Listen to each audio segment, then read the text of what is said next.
విద్యార్థులము 3వ సంవత్సరం చదువుతున్నా. నా పేరు కోడబాగ రాజు.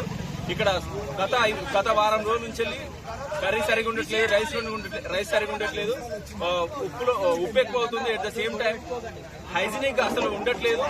వర్కర్స్ ఎప్పుడు టైంకి రావట్లేదు. కొంతమంది తాగి మరీ వంట చేసి చాలా అభాగ్య పాలు చేస్తూ అసలు సిసలైన భోజనం పెట్టకుండా నాసి రకమైనటువంటి బియ్యాన్ని వాడుతూ ఎంత మాత్రం కొంచెం కూడా మా మీద దయ జాలి లేకుండా అసలు ఎట్లా నడుపుతున్నారో మీకు అర్థం కావట్లేదు. మేము ఎన్నిసార్లు ప్రిన్సిపల్ గారికి, మా డీసీ గారికి మేము ఇన్ఫర్మేషన్ ఇచ్చినప్పటికీ, మేము పిటిషన్స్ ఇచ్చినప్పటికీ కూడా వాళ్ళు ఏమాత్రం పట్టించుకోవడం లేదు. ఇవాళ మధ్యాహ్నం వర్కర్స్ వాళ్ళు రావడం లేదు. ఎందుకంటే వాళ్ళు వండే స్థితిలో లేరు. వాళ్ళు ఆబ్సెంట్ అయ్యే పరిస్థితి ఏర్పడింది. కాబట్టి మేము అందరం విద్యార్థులం Osmania university of law college 3వ సంవత్సరం 5వ సంవత్సరం విద్యార్థులు అందరం రోడ్డు మీదకి వచ్చినాం. ఈ రోజు మాకు న్యాయం జరగాలని, correct right to food and education, right to food and health అనేది ఒక ఫండమెంటల్ రైట్. కాబట్టి దానికోసం మేము పోరాడుతున్నాం.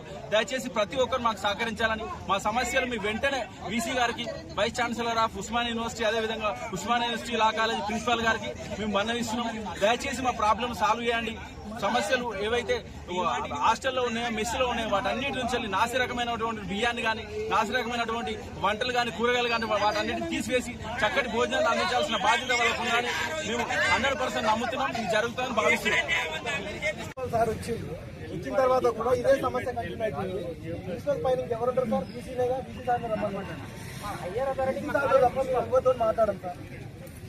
బీసీ సార్ వస్తేనే ఇక్కడ సమస్య పరిష్కారం అవుతుంది.